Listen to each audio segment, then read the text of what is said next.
মহিলা আয়েশা রাদিয়াল্লাহু তাআলা আনহাকে জিজ্ঞাসা করেন যে যদি মহিলাদের ঋতুর রক্ত, হায়েজের রক্ত কাপড়ে লেগে যায় তাহলে কি করতে হবে। একজন মহিলা রাসূল সাল্লাল্লাহু আলাইহি সাল্লামকে জিজ্ঞাসা করেন যে তাদের যদি ঋতুর রক্ত কাপড়ে লেগে যায় তাহলে কি করতে হবে। তখন রাসূল সাল্লাল্লাহু আলাইহি সাল্লাম বললেন ফালতুকরিসুহ, এটা হাত নখ দিয়ে খুঁটরিয়ে সরিয়ে দিতে হবে। তারপরে তিনি বললেন ফালতানজাহু, তাতে পানি ছিটিয়ে দিতে হবে। তারপরে তিনি বললেন অল তুসাল্লি ফিহে, তাতেই সালাত আদায় করতে হবে। দুই বিবরণে বোঝা যায় অপবিত্র কিছু যদি কাঁচা থাকে, নরম থাকে, তাহলে কাপড় ধুইতে হবে, আর যদি তা শুকিয়ে যায় তাহলে তাকে আঙ্গুল দিয়ে নখ দিয়ে খুঁটরিয়ে দিলেই সেটা পবিত্র হয়ে যাবে, সেটা যেটাই হোক। বীর্য হলো পাক। আহলে হাদিস 29 ফেব্রুয়ারি 1924 সালে এই পত্রিকাতে আপনারা লিখেছেন। তারপরে নভেম্বর 10 নভেম্বর 1922 খ্রিস্টাব্দের পত্রিকাতে লিখেছে। তারপরে 21 জুলাই 1922 এর পত্রিকাতে লিখেছে এই আপনার ওহাবীদের গুরু যে মানি পাক। নাউজুবিল্লাহ। বীর্য হচ্ছে পাক। যারা বীর্যকে পাক বলে ওই দলে যাবে?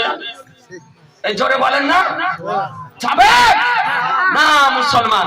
তারপরে কি লিখেছে, তারপর দু চারটা মশলা শুনে নেন। মানুষ তো বুঝে না, না বুঝে আপনার যায়, ও আপনার ফাতোয়া তো জানে না, হাদিস কোরআন তো কোনোদিন পড়েনি, তাদের আকীদা সম্পর্কে না। তারপরে কি লিখতেছে, दूध के कढ़ाई में अगर बच्चा के पेशाब के कतरे गिर जाए तो दूध पाक है। नाउजुबिल्लाह। বলছে লিখছে আহলে হাদিস 13 জুন 1919 এর পত্রিকাতে লিখছে দুধের পড়য়ে যদি বাচ্চার পেশাবের কাতরা যদি পড়ে যায়, পেশাব যদি পড়ে যায় তো বলছে দুধ পাক, দুধ খাওয়া যাবে পাক। এবার বুঝেন ব্রাদার আল ইসলাম, এ হচ্ছে আহলে হাদিসদের ফতোয়া।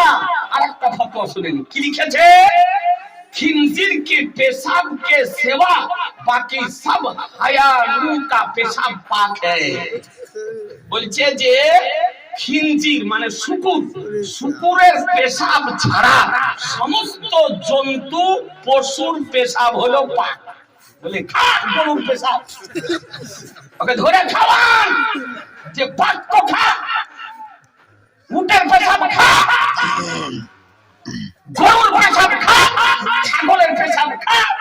বলছে কি শুকুরের পেশাব ছাড়া সব পশুর পেশাব পাক। এই লিখেছে আহলে হাদিসের আপনার কিতাব আহলে হাদিস 10 নভেম্বর 1922। এ ব্রাদার আল ইসলাম আরেকটা শুনেন। আচ্ছা শারাব পাক না না পাক? না পাক। শারাব মানে মদ, জি। শারাব মানে মদ। মদ, মদ পাক না না পাক? না পাক। না পাক। কাপড়ে যদি লেগে যায় তো কাপড়ও না পাক। ও কি লিখতেছে, শারাব পাক হ্যায়, শারাব হলো পবিত্র, মদ হলো পবিত্র, পাক। আহলে হাদিস 8 ডিসেম্বর 1922 সালের আপনার লেখা পেজ নাম্বার 2। যে বলে মদ পাক ওই দলে যাওয়া যাবে? এই জোরে বলেন না যাওয়া যাবে না। এই আহলে হাদিস বুকে হাত বাঁধা ফারওয়ার নেতারা এই কথা আপনার বলেছে, তাও মানুষ বুঝে না। আমি অনুরোধ করে বলবো যে কেউ যদি ওই দলে গিয়ে থাকেন এখনো ফিরে আসুন, সুন্নি জামাতে ফিরে আসুন। আজি জানে মোহতারাম। তারপরে কি লিখতেছে দেখুন, বলছে হাইজ और निफास के खून के सिवा बाकी सब खून पाक है। বলছে হায়েজ ও নিফাস মানে মায়েদের যে মাহবারি হয়, প্রতি মাসিক হয় এই খুন রক্ত, আর বাচ্চা জন্মগ্রহণ ভূমিষ্ঠ হওয়ার পর যে ব্লিডিং হয় সেই রক্ত বাকি ছাড়া সমস্ত খুন হচ্ছে পাক। নাউজুবিল্লাহ। খাওয়াকে রক্ত খাওয়ান, রক্ত খাওয়া দলের লোক, রক্ত খাওয়া দলের লোক ওই দলে যাবেন? আজি জানে মোহতারাম। তারপরে কি লিখতেছে, অনেক আছে তো দু চারটা আপনাকে শোনাই। বলছে যে কেঁচুয়া কাকড়া ঘুংলা হালাল হ্যায়, বলছে কেঁচো হালাল কাকড়া হালাল। ওকে ধরে ধরে কেঁচা খাওয়ান, কাকড়া খাওয়ান। ও আদিবাসীর জাত, ওই বাংলাদেশে আব্দুল রাজ্জাক বিন ইউসুফ আপনার বলেছে, বলছে জি কেঁচা খাওয়া যায়, শামুক খাওয়া যায়, ঝিনুক খাওয়া যায়, কচ্ছপ খাওয়া যায়, বলছে সব খাওয়া যায়। ওই জাতের যারা কেঁচা খাওয়াকে জায়েজ বলে, বেরাদারান ইসলাম কাঁকড়া খাওয়াকে জায়েজ বলে, শামুক খাওয়াকে জায়েজ বলে, ঝিনুক খাওয়াকে জায়েজ বলে, ওই দলে যাওয়া চলবে? তাহলে ওই আহলে হাদিস লামাযাবিরা হলো কেঁচা খাওয়ার দল, ঘুগিরা খাওয়া দলের লোক, কাঁকড়া খাওয়া দলের লোক, শামুক ঝিনুক খাওয়া দলের লোক। ওই শামুক ঝিনুক খাওয়া দলে যাওয়া যাবে? হ্যাঁ বেরাদারান ইসলাম। তারপরে লিখতেছে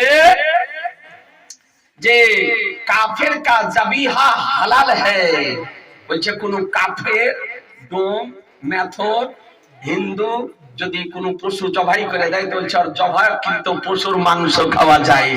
এই খাবে? এই কোন ডোম চাঙালে যদি কোন হিন্দুতে যদি আপনার মুরগি ছাগল গরু যদি জবাই করে দেয়, ওই পশুর মাংস খাবে? এই জোরে বলেন না। আর এই লামাযাবি আহলে হাদিসদের গুরু বলেছে যে কাফেরের জবাকৃত পশুর মাংস খাওয়া হালাল। ব্রাদারান ইসলাম এরকম অনেক মশলা বলেছে।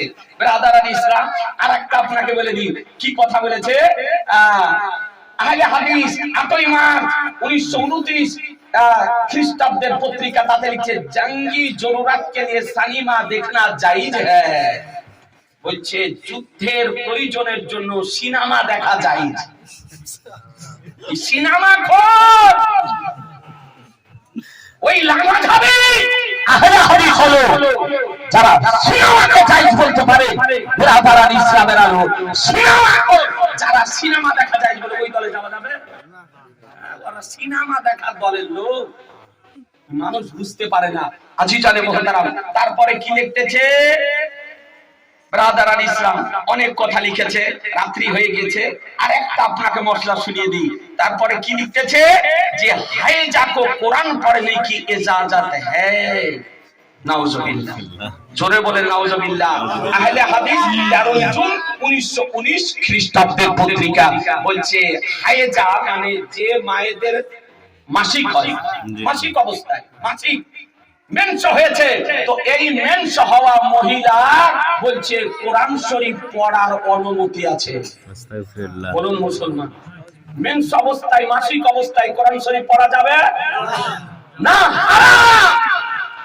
আরে আহলে হাদিস লামাযাবিদের গুরুরা বলেছে যে মাসিক অবস্থায় কোরআন শরীফ পড়ার অনুমতি আছে। ওই আপনার আহলে হাদিসের এজেন্ট আব্দুর রাজ্জাক বিন ইউসুফ আপনার ওই পাগল বলেছে হায়েজ অবস্থাতে কোরআন শরীফ ধরে পড়তে পারবে, কোরআন শরীফ ধরে পড়তে পারবে মেয়েরা মাসিক অবস্থায়। ওই লামাযাবিদের এজেন্ট গুরু বাংলাদেশি বক্তা আপনার বলেছে, ওদের কিতাবে যা লিখেছে আর বক্তার আপনার তাই আপনার বলতেছে যে এই সমস্ত মশলা হলো ওই লামাযাবি আহলে হাদিসদের। এই জন্য বলুন এদের এই দলে যাওয়া যাবে? জোরে বলেন না। এদেরকে সমর্থন করা যাবে? এদেরকে প্রশ্রয় দেওয়া যাবে? জি না মুসলমান।